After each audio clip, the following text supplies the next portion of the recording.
ठठे ज़िले में वधंदड़ स्ट्रीट क्राइम जी रोकथाम लाइ सीआईए पुलिस ठठो अहम अगभराई हासिल करे वरिती।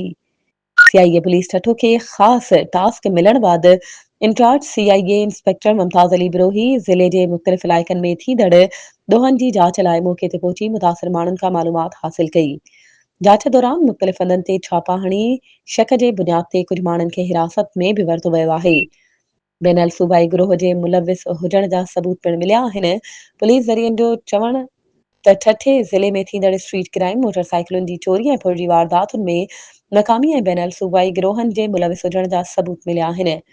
पुलिस जो चवण आहे त समूरा जवाबदार जल्द ई कानून जी गिरफ़्त में ईंदा। इंचार्ज सीआईए ठठो इंस्पेक्टर मुमताज़ अली बिरोही जो चवण आहे त स्ट्रीट क्राइम में मुलविस जवाबदार कानून खां बची न सघंदा। असां इन सिलसिले में काफ़ी अगभराई हासिल करे वरिती आहे ऐं जल्द ई अवाम खे इन हवाले सां ख़ुशख़बरी ॾींदासीं।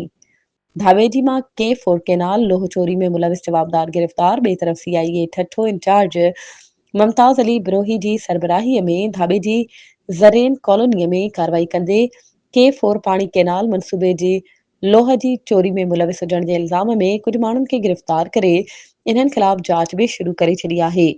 सिविल सोसाइटी पारां पुलिस जी कार्रवाइनि जी वाखाण सीआईए ठठो जी अहिड़ी कार्रवाइनि ते मक़ामी बाशऊर हलकनि ऐं सिविल सोसाइटी ख़ुशी जो इज़हार कंदे इंचार्ज मुमताज़ अली बिरोही ऐं संदसि टीम खे जस पेश कयो आहे। वधीक ख़बरुनि ऐं अपडेट्स जे लाइ असांजे चैनल खे सब्सक्राइब कयो ऐं हा, बेल आइकन खे प्रेस करणु न विसारिजो त जीअं असांजी हर नई अचण वारी वीडियो तव्हां ताईं पहुचे।